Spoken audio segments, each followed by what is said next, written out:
Learning objectives.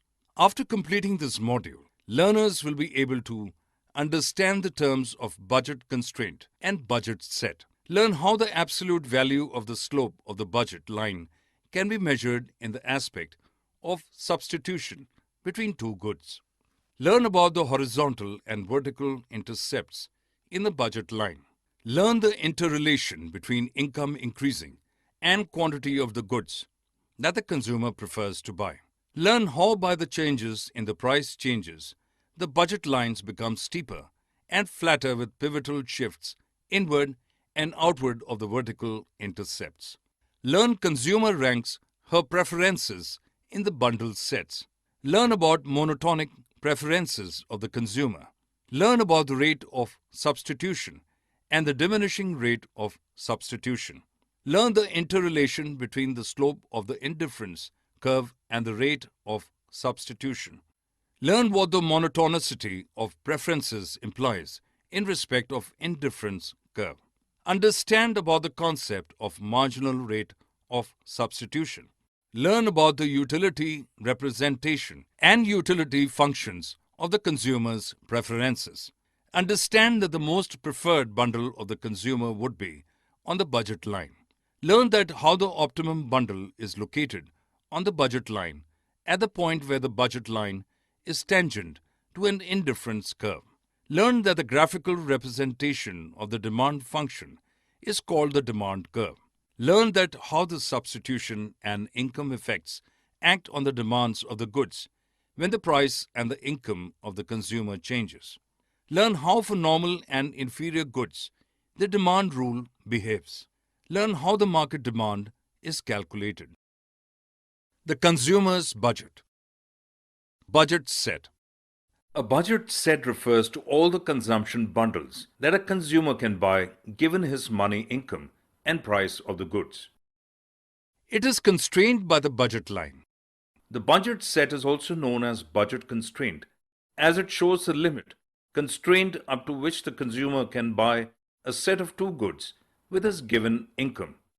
So in the prevailing market prices, all those bundles a consumer can afford to buy, given his income and prices of the goods, are included in the budget set. Budget line. The slope of budget line in the graphical interpretation calculates the amount of change in the second goods as required per unit in the respect of the first goods changes along the budget line. When the consumer wants to substitute one goods or the portion for another goods, she needs to give up the proportion of first goods unit price and the second goods unit price. When a point represents a bundle which would cost lesser than the consumer's income, then consumer would spend the additional money in the bundle which contains more than other goods and at least not less of the other. Changes in the budget set. If the income of the consumer increases, the vertical intercept increases and a parallel outward shift in the budget line, which can be observed during the changes in the set of available bundles as opted by the consumer when the income has changed, but the price level of the goods is unchanged. Thus, any point beyond the budget line shows a non-attainable combination. At the time when the price of one goods increases, the absolute value of the slope of the budget line also increases, and then the steeper budget line appears. That is, that it shows pivotal inwards around the vertical intercept. Preferences of the consumer. It is assumed that the consumer chooses her consumption bundle on the basis of her tastes and preferences over the bundles in the budget set. It is generally assumed that the consumer has a well-defined preferences to the set of all possible bundles. She can compare any two bundles. Monotonic preferences. In economics, consumers are thought to choose her consumption as per each of their preferences and for every possible good and bundle. The well-defined preferences are always there. That is, the preference is to arrange the products as per the ranks or being indifferent to each and every of them. Among two bundles, consumer always prefers the one which has at least one more than the other and at least no less of the other. This is monotonic preference. Substitution rates between two goods. The rate of substitution is that amount of the second good where one less amount is available, which consumer wants to leave in order to have the extra unit in the first good. Diminishing rate of substitution and the indifference curve. When consumer will start to get more and more in first good in comparison with second good, the rate of substitution between these two goods will start to diminish. These types of preferences in graphical plotting appear like convex preferences. An indifference curve is interconnector of all such bundles, which consumers think indifferent in respect of each other. Indifference curves do not get any straight line, as for most goods. The marginal rate of substitution, that is, the rate at which the consumers are willing to leave one good in exchange for more of the other good, is not constant. The preference of monotonicity depicts that any point laying above the indifference curve is going to show the bundle which is preferred to the bundles on the indifference curve as well. Similarly, the point staying below of the indifference curve depicts the inferior bundle to those on the indifference curve. Shape of indifference curve and utility, rate of substitution, and the slope of indifference curve. For minute change, the absolute value of the slope in the indifference curve at any point calculates the rate of the substitution of the consumer preference at that specific point. This is called the marginal rate of substitution, MRS. When the preference is monotonic, the increased amount of the first good along the indifference curve is responsible for the decrease in the amount of the second good. That is the reason why the slope of the indifference curve is negative. In other words, we can say that the preference monotonicity reflects in the downward inclination of the indifference curve. Indifference map. The points, those are depicted in the indifference curve, are considered in the same family in respect of the choices of the consumer. The monotonicity of the preferences signifies that between any two indifference curves, the bundles which are lying above are more preferred than those bundles on the curve which are lying below in the respect of the other. Utility representations and utility functions. The indifferent bundles in respect of the choices of the consumer should have the same ranking, and consequently, the preferred ones should be assigned with the higher rankings. This depicts the utilities of the bundles, and the way they are represented are the utility representations by the aid of utility functions. In this way, the preferred bundle gets the higher utility number in comparison with the less preferred or less amount containing bundle. But it is also very important to remember that the same preferences may have different utility representations, as the utility numbers are only used to indicate the preferences. Optimal choice of the consumer. Preference of the consumer and the optimum point of preference. In economics, it is regarded that as rational being, the consumers know which bundles of goods should be appropriate for them, and thus their preferences have been formed. The concern lies there where the consumers have to move to that point marked with highest possible indifference curve as given in a budget set. If we can compare a point below the budget line, there must be some point where consumer can get at least one of the goods more, and thus the consumer with monotonic preferences opts that. It cannot be possible above the budget line. Thus, the optimum bundle that a consumer can opt is always on the budget line. Equality of marginal rate of substitution and the ratio of prices. The optimum goods which is opted by the consumer is located at the point where one of the indifference curves touches tangentially the budget line. That is, the absolute value of the indifference slope and the price ratio becomes the same, the point. We know that the curve's slope depicts the rate at which the consumer substitutes one good for the other. In brief, the price ratio greater than the marginal ratio of preference can't be the optimum. Problem of choices.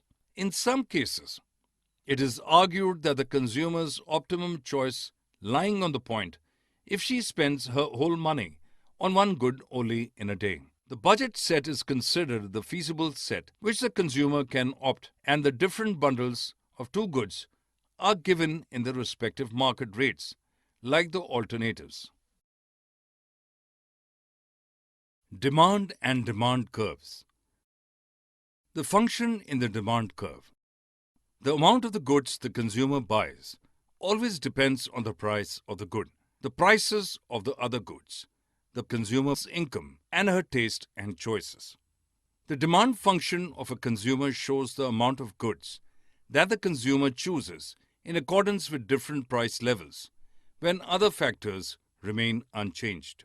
Substitution effect, law of demand, linear demand and normal, inferior and complementary goods. When the consumer intends to adjust in buying the bundles that she bought before the price change is called the substitution effect.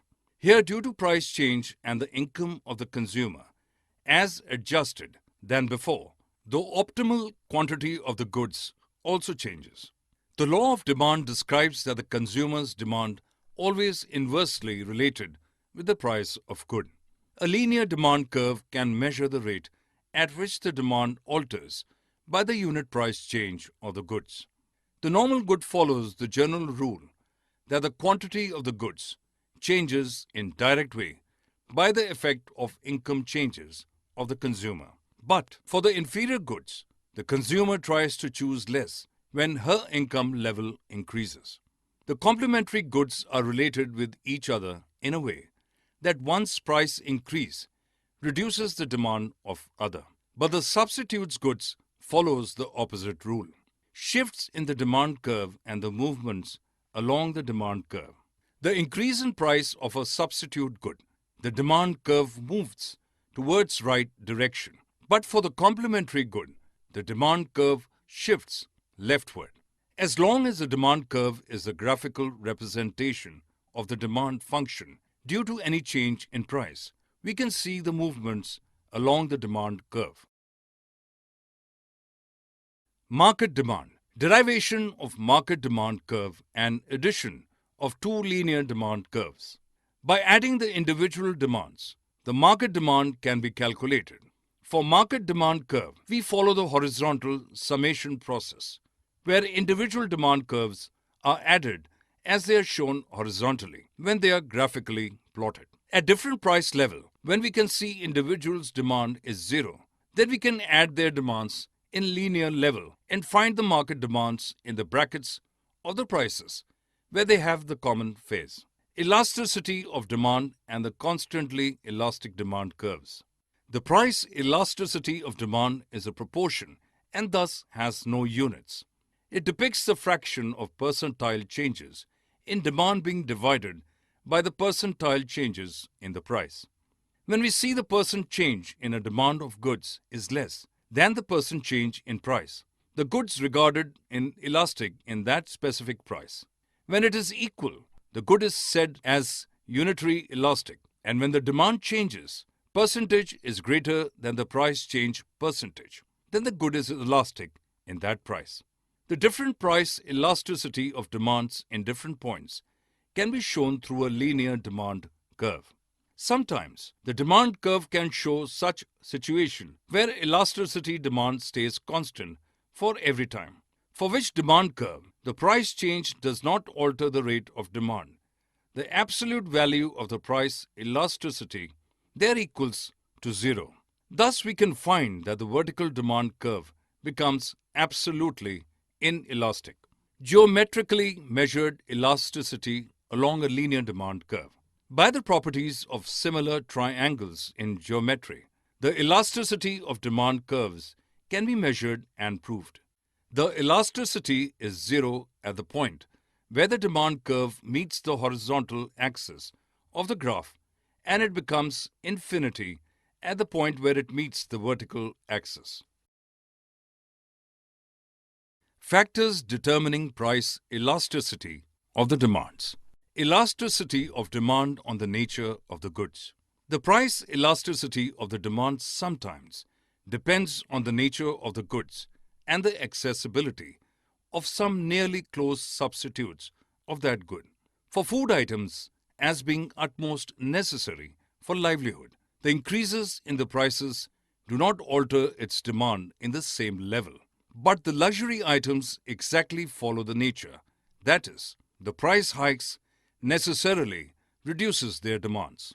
Thus, daily used commodities appear to be inelastic, but the luxury and other goods appear more price elastic in their nature. Elasticity and expenditure. The expenditure on the product will go down when the percentile reduction in the quantity to be bought is greater than the percentile increase in the price range. In its opposite scenario, the expenditure will increase. While the percentile decline in quantity becomes equal with percentile increase in price, the expenditure remains constant from the perspective of the consumer. On the other hand, the percentile increase in quantity becomes greater than the percentile decrease in price range. The expenditure is caused to grow. The opposite happens when the expenditure on the good of the consumer goes down. When the percentile increase in quantity is greater than the percentile change in price, the good is called price elastic. The expenditure on the good will change in the same direction by the rate of price changes only when the percentile change in quantity is lesser than the percentile change in price. The expenditure then stays constant there. Demand curve and rectangular hyperbola. When the demand curve shapes like a rectangular hyperbola, it becomes a downward sloping curve.